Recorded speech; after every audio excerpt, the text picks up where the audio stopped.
ವಿಜ್ಞಾನ ವಿಷಯದಲ್ಲಿ ಈಗಾಗಲೇ ನಾವು ಪ್ರಥಮ ಸಂಕಲನಾತ್ಮಕ ಮೌಲ್ಯಮಾಪನ SA1 ಕ್ವಶನ್ ಪೇಪರನ್ನು ಹಾಕಿದ್ದೀವಿ. ಅದು ಕೂಡ ಕಲಿಕಾ ಚೇತರಿಕೆ ಆಧಾರಿತ ಮೇಲೆ. ತುಂಬ ಜನ ವ್ಯೂವರ್ಸ್ದು ರಿಕ್ವೆಸ್ಟ್ ಇತ್ತು ಸರ್ ಕೀ ಆನ್ಸರ್ಸ್ಗಳನ್ನು ಸಹಿತ ಪೋಸ್ಟ್ ಮಾಡಿ ಅಂತ. ಸೊ ಇವತ್ತು ಏನು ಮಾಡ್ತಾ ಇದ್ದೀವಿ, ಆ ಸೈನ್ಸ್ನ SA1 ಕ್ವಶನ್ ಪೇಪರ್ಗಳಿಗೆ ನಾವು ಕೀ ಉತ್ತರಗಳನ್ನು, ಮಾದರಿ ಉತ್ತರಗಳನ್ನು ಹಾಕ್ತಾ ಇದ್ದೀವಿ. ಸೊ ಫಸ್ಟ್ ಆಫ್ ಆಲ್ ವಿಡಿಯೋನ ಲೈಕ್ ಮಾಡಿ, ನೀವು ಬಳಸ್ತಕ್ಕಂಥ ಸೋಷಿಯಲ್ ಮೀಡಿಯಾ ಪ್ಲಾಟ್ಫಾರ್ಮ್ಗಳಲ್ಲಿ ಶೇರ್ ಮಾಡಲು ಮರೆಯದಿರಿ. ಫಸ್ಟ್ ಟೈಮ್ ವಿಡಿಯೋವನ್ನು ನೋಡ್ತಾ ಇದ್ರೆ ಚಾನಲನ್ನು ಸಬ್ಸ್ಕ್ರೈಬ್ ಮಾಡಿ, ಜೊತೆಗೆ ಬೆಲ್ ಐಕಾನನ್ನು ಅವಶ್ಯವಾಗಿ ಒತ್ತಿ. ನಮ್ಮದೇ ಆಗಿರ್ತಕ್ಕಂಥ ಒಂದು ಟೆಲಿಗ್ರಾಮ್ ಗ್ರೂಪ್ ಇದೆ, ಸ್ಟಡಿ ವಿತ್ ಪರಶುರಾಮ್ ಅಂತ, ಅದಕ್ಕೂ ಕೂಡ ಬಂದು ಜಾಯ್ನ್ ಆಗಿ ಅಂತ ಹೇಳ್ತಾ, ನಾವುಗಳು ಈಗಾಗಲೇ ಹಿಂದಿ ಮತ್ತು SS ಕೂಡ SA1 ಕ್ವಶನ್ ಪೇಪರ್ಸ್ಗಳನ್ನು ಹಾಕಿದ್ದೀವಿ. ನೋಡದೇ ಇದ್ರೆ ಇಲ್ಲಿ ವಿಡಿಯೋದ ಡಿಸ್ಕ್ರಿಪ್ಷನ್ ಬಾಕ್ಸ್ನಲ್ಲಿ FA ಕ್ವಶನ್ ಪೇಪರ್ ಅಂತ ಪ್ಲೇಲಿಸ್ಟ್ ಲಿಂಕ್ ಇದೆ, ಅದನ್ನು ಒತ್ತಿ ನೋಡ್ಬೋದು. ಸೊ ಹೋಪ್ ಏನಾದರೂ ಡೌಟ್ ಇದ್ದರೆ ಸೊ ಕಮೆಂಟಲ್ಲಿ ತಾವುಗಳು ಅದನ್ನು ಏನು ಮಾಡ್ಬೋದು, ಪೋಸ್ಟನ್ನು ಸಹಿತ ಮಾಡ್ಬೋದು. ಸೊ ಪ್ಲೀಸ್ ಚಾನಲನ್ನು ಸಬ್ಸ್ಕ್ರೈಬ್ ಮಾಡಿ, ವಿಡಿಯೋವನ್ನು ಲೈಕ್ ಮಾಡಿ, ನೀವು ಬಳಸ್ತಕ್ಕಂಥ ಸೋಷಿಯಲ್ ಮೀಡಿಯಾ ಪ್ಲಾಟ್ಫಾರ್ಮ್ಗಳಲ್ಲಿ ಇವುಗಳನ್ನು ಶೇರ್ ಮಾಡಲು ಮರೆಯದಿರಿ. ಸೊ ನೋಡೋಣ ಕ್ವಶನ್ ಪೇಪರ್ ಆನ್ಸರ್ಸ್ ಏನಿದಾವಂತ. ಸೊ ಫಸ್ಟಿಗೆ ತಮಗೆ 6 ಕ್ವಶನ್ಸ್ಗಳು MCQ ಪ್ಯಾಟರ್ನಲ್ಲಿದ್ದು 4 ಆಯ್ಕೆಗಳನ್ನು ಕೊಟ್ಟಿದ್ರು. ಸರಿಯಾದ ಆಯ್ಕೆಗಳನ್ನು ಬರೀಬೇಕಿತ್ತು. ಇದು ಸಸ್ಯಜನ್ಯ ಆಹಾರ ವಸ್ತುವಿಗೆ ಉದಾಹರಣೆ ಕೇಳಿದ್ದಾರೆ. ಸೊ ಇದರಲ್ಲಿ ಸೊಪ್ಪು ಇದೆಯಲ್ಲ, ಅದು ಸಸ್ಯಜನ್ಯ ಆಹಾರ ವಸ್ತುವಿಗೆ ಉದಾಹರಣೆ ಆಗಿದೆ. ಇದು ಸೊಳ್ಳೆ ಮೂಲಕ ಹರಡುವ ರೋಗ ಅಂತ ಎರಡನೇದು ಕೇಳಿದ್ರು. ಅದರಲ್ಲಿ ಮಲೇರಿಯಾ ಅಂತಕ್ಕಂಥದ್ದು ಸರಿಯಾದ ಉತ್ತರ ಇತ್ತು. ಇದು ಮೊಟ್ಟ ಮೊದಲ ಸಂಪೂರ್ಣ ಸಂಶ್ಲೇಷಿತ ಎಳೆ ಅಂತ ಕೇಳಿದ್ದಾರೆ. ರೇಯಾನ್ ಅಂತಕ್ಕಂಥದ್ದು ರೈಟ್ ಆನ್ಸರ್.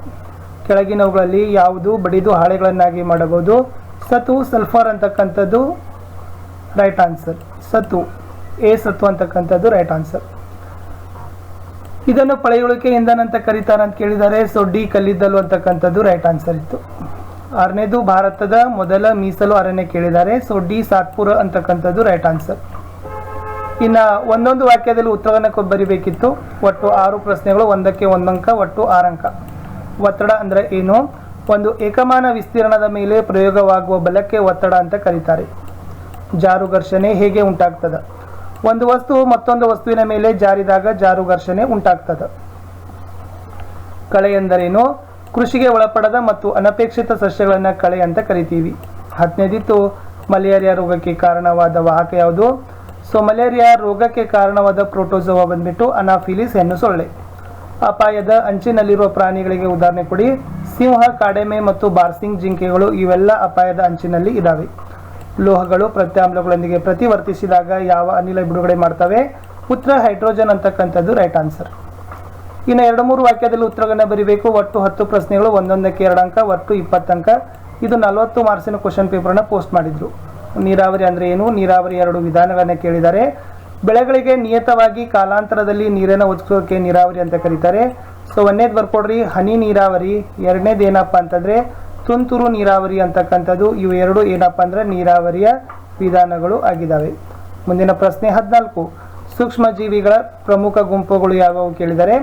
ಸೂಕ್ಷ್ಮ ಜೀವಿಗಳಲ್ಲಿ 4 ಗುಂಪುಗಳು ಬರ್ತವೆ. 1 ಬ್ಯಾಕ್ಟೀರಿಯಾ, 2 ಶಿಲೀಂಧ್ರ, 3 ಪ್ರೋಟೋಜೋವಾ, 4 ಸೇವಲ. ಪ್ರಶ್ನೆ 15 ಕೇಳಿದ್ರು, ಥರ್ಮೋಪ್ಲಾಸ್ಟಿಕ್ ಮತ್ತು ಥರ್ಮೋಸೆಟ್ಟಿಂಗ್ ಪ್ಲಾಸ್ಟಿಕ್ ನಡುವೆ ವ್ಯತ್ಯಾಸ ಏನು ಅಂತ ಕೇಳಿದ್ರು. ಥರ್ಮೋಪ್ಲಾಸ್ಟಿಕ್ಗಳು ಸುಲಭವಾಗಿ ಬಾಗ್ತವೆ, ಥರ್ಮೋಸೆಟ್ಟಿಂಗ್ ಪ್ಲಾಸ್ಟಿಕ್ಗಳು ಸುಲಭವಾಗಿ ಬಾಗೋದಿಲ್ಲ. ಥರ್ಮೋಪ್ಲಾಸ್ಟಿಕ್ಗೆ ಉದಾಹರಣೆ ಪಾಲಿಥೀನ್ ಮತ್ತು PVCಗಳು. ಬಟ್ ಥರ್ಮೋಸೆಟ್ಟಿಂಗ್ ಪ್ಲಾಸ್ಟಿಕ್ಗಳಿಗೆ ಬೆಕಲೈಟ್ ಮತ್ತು ಮೇಲ್ಮೇನ್ ಇವು ಏನಪ್ಪ ಅಂತಂದರೆ ಥರ್ಮೋಸೆಟ್ಟಿಂಗ್ ಪ್ಲಾಸ್ಟಿಕ್ಗೆ ಉದಾಹರಣೆಗಳು ಇತ್ತು. ಕಾರಣ ಕೊಡಿ ಕೇಳಿದ್ರು. ಇತ್ತು, ಸೋಡಿಯಂ ಮತ್ತು ಪೊಟ್ಯಾಸಿಯಂಗಳನ್ನು ಸೀಮೆಎಣ್ಣೆಯಲ್ಲಿ ಸಂಗ್ರಹಿಸಿ ಇಡ್ತಾರೆ. ಉತ್ತರ ಸೋಡಿಯಂ ಮತ್ತು ಪೊಟ್ಯಾಸಿಯಂಗಳು ಕ್ರಿಯಾಶೀಲ ಲೋಹಗಳಾಗಿವೆ. ಇದು ಆಕ್ಸಿಜನ್ ಮತ್ತು ನೀರಿನೊಂದಿಗೆ ಕ್ಷಿಪ್ರವಾಗಿ ವರ್ತಿಸ್ತವೆ. ಈ ಪ್ರಕ್ರಿಯೆಯಲ್ಲಿ ಹೆಚ್ಚಿನ ಪ್ರಮಾಣದ ಶಾಖ ಬಿಡುಗಡೆ ಆಗ್ತವೆ. ಆದ ಕಾರಣ ಇವುಗಳನ್ನು ಸೀಮೆ ಎಣ್ಣೆಯಲ್ಲಿ ಸಂಗ್ರಹಿಸಿ ಇಡ್ತಾರೆ. 2ನೇದಿತ್ತು ಆಹಾರ ವಸ್ತುಗಳ ಪೊಟ್ಟಣ ಕಟ್ಟಲು ಅಲ್ಯೂಮಿನಿಯಂ ತೆಳು ಹಾಳೆಯನ್ನು ಬಳಸ್ತಾರೆ. ಆಹಾರ ವಿಷಪೂರಿತ ಆಗದಂತೆ ತಡೆಯಲಿಕ್ಕೆ, ಆಹಾರ ಬಿಸಿ ಆಗಿರೋದನ್ನು ನೋಡಿಕೊಳ್ಳೋ ಸಲುವಾಗಿ ಆಹಾರ ವಸ್ತುಗಳ ಪೊಟ್ಟಣ ಕಟ್ಟಲಿಕ್ಕೆ ಅಲ್ಯೂಮಿನಿಯಂನ ತೆಳು ಹಾಳೆಗಳನ್ನೇ ಬಳಸ್ತಾರೆ. ಪ್ರಶ್ನೆ 17. ಲೋಹ ಮತ್ತು ಅಲೋಹಗಳ ನಡುವಿನ ವ್ಯತ್ಯಾಸಗಳನ್ನೇ ಕೇಳಿದ್ದಾರೆ. ಲೋಹಗಳಲ್ಲಿ ತನ್ಯತೆ ಕುಟ್ಯತೆ ಗುಣ ಇದೆ, ಅಲೋಹಗಳಲ್ಲಿ ತನ್ಯತೆ ಕುಟ್ಯತೆ ಗುಣ ಇಲ್ಲ. ಲೋಹಗಳು ಕಠಿಣ ಮತ್ತು ಹೊಳಪು ಹೊಂದಿದ್ದಾವೆ, ಅಲೋಹಗಳು ಮೃದುವಾಗಿದ್ದಾವೆ ಮತ್ತು ಹೊಳಪು ಹೊಂದಿಲ್ಲ. ಲೋಹಗಳು ಉತ್ತಮ ವಾಹಕಗಳು ವಿದ್ಯುತ್ನ, ಬಟ್ ಅಲೋಹಗಳು ವಿದ್ಯುತ್ನ ಉತ್ತಮ ಅವಾಹಕಗಳು. ಲೋಹಗಳಿಗೆ ಉದಾಹರಣೆ ತಾಮ್ರ ಮತ್ತು ಅಲ್ಯೂಮಿನಿಯಂ. ಅಲೋಹಗಳಿಗೆ ಉದಾಹರಣೆ ಬಂದ್ಬಿಟ್ಟು ಸಲ್ಫರ್ ಮತ್ತು ಕಾರ್ಬನ್ ಅಂತಕ್ಕಂಥದ್ದು ರೈಟ್ ಆನ್ಸರ್. ಪ್ರಶ್ನೆ 18. ನೀವು ವಾಸಿಸುವ ಪ್ರದೇಶದಲ್ಲಿ ಹಸಿರು ಸಂಪತ್ತು ನಿರ್ವಹಿಸಲಿ ನೀವೇನು ಮಾಡ್ತೀರಿ? ಅರಣ್ಯಗಳ ಪೋಷಣೆ ಮತ್ತು ಸಂರಕ್ಷಣೆ ಮಾಡಬೇಕು, ಜೀವಿಗಳ ಆರೈಕೆ ಮಾಡಬೇಕು, ಪರಿಸರ ವಿರೋಧಿ ಚಟುವಟಿಕೆಗಳಿಂದ ದೂರ ಇರಬೇಕು ಅನ್ನೋದು ಆನ್ಸರ್ ಇತ್ತು. 19 ಅರಣ್ಯ ನಾಶದ ಪರಿಣಾಮಗಳನ್ನು ಪಟ್ಟಿ ಮಾಡಿ. ಸಸ್ಯ ಸಂಪನ್ಮೂಲ ನಾಶವಾಗ್ತದ, ವನ್ಯಜೀವಿಗಳು ನಾಶವಾಗ್ತಾವ, ಮಳೆ ಕಡಿಮೆ ಬರ್ತದ, ಪರಿಸರ ವೈಪರೀತ್ಯ ಆಗ್ತದ. ಘರ್ಷಣೆ ಮಿತ್ರ ಮತ್ತು ಶತ್ರು ಅನ್ನೋದಕ್ಕೆ ಎರಡೆರಡು ಉದಾಹರಣೆಗಳನ್ನು ಕೊಡಿ ಅಂತ ಕೇಳಿದ್ದಾರೆ. ಸೊ ಘರ್ಷಣೆ ಮಿತ್ರ ಅನ್ನೋದಕ್ಕೆ 2 ಉದಾಹರಣೆಗಳು. ನಾವು ಕೆಲಸ ಮಾಡಲು ಮತ್ತು ವಸ್ತುಗಳನ್ನು ಕೈಯಲ್ಲಿ ಹಿಡಿಬೇಕಾದ್ರೆ ಘರ್ಷಣೆ ಸಹಾಯ ಮಾಡ್ತದೆ. ನಾವುಗಳು ನಡೆದಾಡಲಿಕ್ಕೆ, ನೆಲದ ಮೇಲೆ ಸ್ಥಿರವಾಗಿ ನಿಲ್ಲಲಿಕ್ಕೆ ಸಹಿತ ಪಾದಗಳು ಮತ್ತು ನೆಲದ ನಡುವೆ ಘರ್ಷಣೆ ಕೆಲಸ ಮಾಡ್ತದೆ. ಘರ್ಷಣೆ ಶತ್ರು ಅನ್ನೋದಕ್ಕೆ ಉದಾಹರಣೆಗಳು: ವಸ್ತುಗಳು ಸವೆದು ಹೋಗುವಂತೆ ಮಾಡ್ತವೆ, ಯಂತ್ರಗಳು ಹಾಳಾಗ್ತವೆ. ಪ್ರಶ್ನೆ 21 ರಸಗೊಬ್ಬರಗಳು ಸಾವಯವ ಗೊಬ್ಬರಕ್ಕಿಂತ ಹೇಗೆ ಭಿನ್ನವಾಗಿವೆ ಅನ್ನೋದನ್ನು ವಿವರಿಸಲಿಕ್ಕೆ ಕೇಳಿದರು.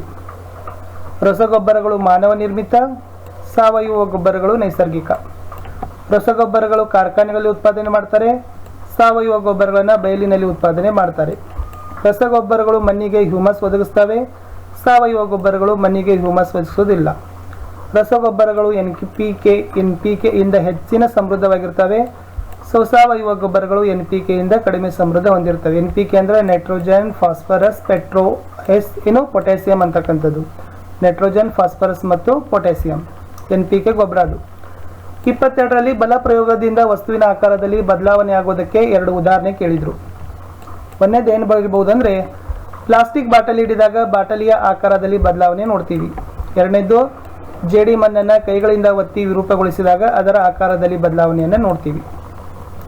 ಇನ್ನು 4 ಮಾರ್ಕ್ಸಿಗೆ 2 ಪ್ರಶ್ನೆಗಳಿರ್ತವೆ. ಒಂದೇದು ಪೆಟ್ರೋಲಿಯಂ ಉಂಟಾಗುವ ಪ್ರಕ್ರಿಯೆಯನ್ನು ವಿವರಿಸ್ತೀರಿ ಅಂತ ಕೇಳಿದ್ರು. 4 ಅಂಕ. ಈ ಚಿತ್ರವನ್ನು ತೆಗಿಬೇಕು. ತಾವು ಚಿತ್ರ ತೆಗೆದು ಈ ವಿವರಣೆಯನ್ನು ಬರಿಬೇಕು. ಸಮುದ್ರದಲ್ಲಿ ವಾಸಿಸ್ತಕ್ಕಂಥ ಜೀವಿಗಳಿಂದ ಪೆಟ್ರೋಲಿಯಂ ಉಂಟಾಗ್ತದೆ. ಈ ಜೀವಿಗಳು ಸತ್ತಾಗ ಅವುಗಳ ದೇಹಗಳು ಸಮುದ್ರದ ತಳ ಸೇರ್ತವೆ. ಮರಳು ಮತ್ತು ಜೇಡಿ ಮಣ್ಣಿನ ಪದರಗಳಿಂದ ಆವರಿಸಲ್ಪಡ್ತಾವ. ಮಿಲಿಯನ್ ಗಟ್ಟಲೆ ವರ್ಷಗಳಲ್ಲಿ ಗಾಳಿಯ ಅನುಪಸ್ಥಿತಿ, ಹೆಚ್ಚಿನ ತಾಪ, ಹೆಚ್ಚಿನ ಒತ್ತಡ, ಸತ್ತ ಜೀವಿಗಳು ಪೆಟ್ರೋಲಿಯಂ ಮತ್ತು ನೈಸರ್ಗಿಕ ಅನಿಲವಾಗಿ ಪರಿವರ್ತನೆ ಮಾಡ್ತೇವೆ ಅನ್ನೋದನ್ನ ಇಷ್ಟು ವಿವರಣೆಯನ್ನು ಬರೆದು ಇಷ್ಟು ಚಿತ್ರ ತೆಗೆದ್ರೆ ನಿಮ್ಗೆ ಎಷ್ಟು ಸಿಗ್ತದಪ್ಪ ಅಂದ್ರೆ 4 ಅಂಕಗಳನ್ನು ಕೊಡ್ತಾರೆ. ಇದು ಇಂಪಾರ್ಟೆಂಟ್ ಇದೆ. ಇನ್ನು 24ನೇ ಪ್ರಶ್ನೆ, ಕಡೆಯ ಪ್ರಶ್ನೆ ಇತ್ತು. ನೈಟ್ರೋಜನ್ ಚಕ್ರ ಬಿಡಿಸಿ ಸಂಕ್ಷಿಪ್ತವಾಗಿ ವಿವರಿಸಿರಿ. ಈ ನೈಟ್ರೋಜನ್ ಚಕ್ರದಲ್ಲಿನೂ ಕೂಡ ಈ ನೈಟ್ರೋಜನ್ ಚಕ್ರವನ್ನು ಇದೇ ತರನಾಗಿ ತಾವು ಬಿಡಿಸ್ತಿದ್ರೆ 2 ಅಂಕಗಳನ್ನು ಕೊಡ್ತಾರೆ. ಇನ್ನು ಇದನ್ನ ವಿವರಣೆ ಬರೆದ್ರೆ ಇದಕ್ಕೆ 2 ಅಂಕಗಳನ್ನು ಕೊಡ್ತಾರೆ. ಒಟ್ಟು 4 ಅಂಕಗಳನ್ನು ಕೊಡ್ತಾರೆ. ವಿವರಣೆ ಏನಿದೆ ಅಂದರೆ ನಮ್ಮ ವಾತಾವರಣದಲ್ಲಿ ನೈಟ್ರೋಜನ್ 78% ಇದೆ. ನೈಟ್ರೋಜನ್ ಎಲ್ಲ ಜೀವಿಗಳಿಗೆ ಅತಿ ಅವಶ್ಯಕವಾಗಿದೆ. ಪ್ರೋಟೀನ್, ಪತ್ರಹರಿತು, ನ್ಯೂಕ್ಲಿಕ್ ಆಮ್ಲ, ವಿಟಮಿನ್ನ ಭಾಗವಾಗಿದೆ. ವಾತಾವರಣದಲ್ಲಿನ ನೈಟ್ರೋಜನ್ ಸಸ್ಯ ಮತ್ತು ಪ್ರಾಣಿಗಳು ನೇರವಾಗಿ ತೆಗೆದುಕೊಳ್ಳುವುದಿಲ್ಲ. ಮಣ್ಣಿನಲ್ಲಿನ ಕೆಲವು ನಿರ್ದಿಷ್ಟ ಬ್ಯಾಕ್ಟೀರಿಯಾ ಮತ್ತು ನೀಲಿ ಹಸಿರು ಶೈವಲಗಳು ವಾತಾವರಣದಲ್ಲಿನ ನೈಟ್ರೋಜನ್ ಸ್ಥಿರೀಕರಣ ಮಾಡಿ ನೈಟ್ರೋಜನ್ ಸಂಯುಕ್ತಗಳಾಗಿ ಪರಿವರ್ತನೆ ಮಾಡ್ತವೆ. ಒಮ್ಮೆ ನೈಟ್ರೋಜನ್ ಈ ರೀತಿಯ ಉಪಯುಕ್ತ ಸಂಯುಕ್ತಗಳಾಗಿ ಬದಲಾದ ನಂತರ ನೈಟ್ರೋಜನ್ ಸಸ್ಯಗಳಿಗೆ ಅವುಗಳ ಬೇರಿನ ವ್ಯವಸ್ಥೆ ಮೂಲಕ ಬಳಕೆಗೆ ಒದಗಿಸ್ತವೆ. ನಂತರ ನೈಟ್ರೋಜನ್ ಸಸ್ಯ ಪ್ರೋಟೀನ್ಗಳು ಹಾಗೂ ಇತರ ಸಂಯುಕ್ತಗಳ ಸಂಶ್ಲೇಷಣೆಯಲ್ಲಿ ಬಳಕೆಯಾಗ್ತದೆ.